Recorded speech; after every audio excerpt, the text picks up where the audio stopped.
I'm so excited for Erin's take today because we have Dr. Terri Bly, who is a colleague of mine, a relationship, divorce, co-parenting expert extraordinaire, and she's going to share with us some of her favorite books. So without further ado, Dr. Terri Bly. All right, hi Erin. Hi. So I have a list of 7 books here, there are plenty more that I can recommend, but the one I want to start with first actually isn't a divorce book. I think everyone in the world should read it. This is a book written by a master negotiator on how to deal with high conflict situations when you need help figuring out what is it that you need and how to advocate for yourself in the face of someone who disagrees, who wants something very different. This is an exceptional book. The audio book is just as good. So I recommend this one to everybody. I'll check it out. The Good Divorce. I recommend this one for those divorcing couples that are pretty sure they can achieve that amicable divorce that we all talk about, but aren't really sure how to get there. Connie Ahrens is the person, nobody knows more about divorce than she does, and this book is perfect for that. Biff. My favorite one. Biff for Co-Parents.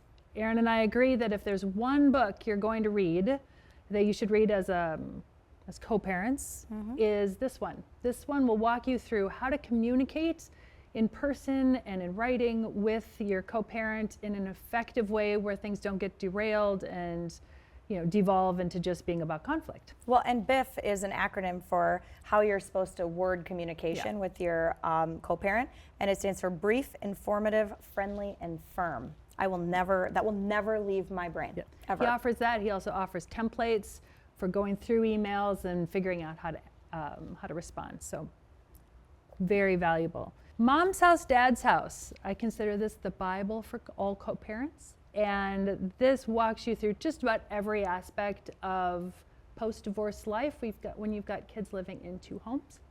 And even walks you through like creating a co-parenting plan, all the tools and things you need to think through in order to co-parent well, which is like the most important thing you do after divorce. Yeah, totally. So Crazy Time. This is for people with or without kids who are going through a divorce or just went through a divorce. Abigail Trafford she acknowledges the fact that none of us are our best selves during divorce. And a lot of times that lasts afterwards when we're trying to figure out, who am I? How do I want to rebuild my life? What do I want that to look like? How do I get past this crazy time that is divorce? So. And damn you, Abigail, I was awesome during my divorce. Just kidding. I'm sure you were the one exception. The one exception to of course. And then the last one, this is back to co-parenting. So this is the same author who did Mom's House, Dad's House. She turned it into a workbook. And this one goes through, so this is my copy, and I have all these paper clips marking everything I think is invaluable. So it's pretty much all paper clipped.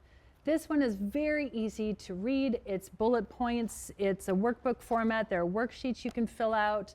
Like who's doing what, who's responsible for what are the budgets, all of that good stuff that you can hang on your refrigerator.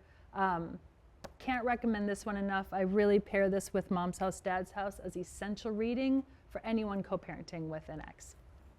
And there's also, I would also add too, these are great books for parents and for people who are getting adults. It's kind of awesome what's happened, as people are leaning in, whether it be in emotional health and wellness or even divorce or just how families are different. But you can go to a Barnes & Noble and you can go to a kids section and you can actually find some books on Mom's House, Dad's House for kids. For kids, yep. Yep, and that's it's another nice thing. And I would say beyond recommending any of those books, I would have a child get a chance to pick those out. Go and find the one that works for them, and you can kind of lead them to those sections and help them find the one that works best for them. And we have more recommendations for books, including Mom's House, Dad's House for kids, listed on the description. Description for this video. You'll find the link. It'll be down there. It'll be great. Awesome. Well, thanks, Terri. Yeah, I love these books.